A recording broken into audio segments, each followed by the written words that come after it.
지난달 시험 가동 중 열출력이 갑자기 올라가면서 수동 정지했던 한빛 1호기 사건에 대해서 원자력 안전위원회가 특별 조사를 진행 중인데요. 사고 원인은 잘못된 계산과 또 면허가 없는 무자격 운전자의 조작 미숙 때문인 것으로 확인됐습니다. 취재기자 연결해 보겠습니다. 이동훈 기자. 네, 이동훈입니다. 자, 이번 사고 조사 중간 결과가 발표가 됐습니다. 사고 경위와 주요 원인 짚어주시죠. 네, 한빛 1호기는 지난달 9일 재가동 승인을 받은 뒤 다음 날인 10일 재어봉 시험 과정에서 열출력이 18%까지 올라가며 조사에 들어갔고요. 이 과정에서 수동 정지했습니다. 당시 한빛 1호기는 기준이 되는 8개 재어봉을 이용해 시험 중이었는데요. 2개의 그룹으로 된 재어봉들은 위치가 일정하게 움직여야 합니다. 그런데 이 가운데 1개 재어봉의 위치가 크게 달라졌고 이를 바로잡기 위해서 우선 재어봉을 100단을 기준으로 맞추기로 합니다.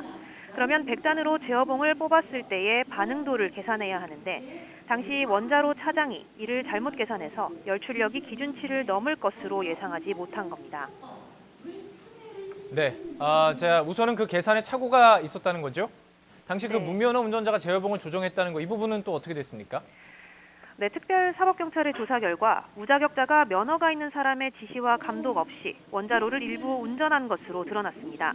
또 원자로 열출력이 5%를 넘으면 바로 수동 정지해야 하지만 즉시 정지하지 않은 사실도 확인됐는데요.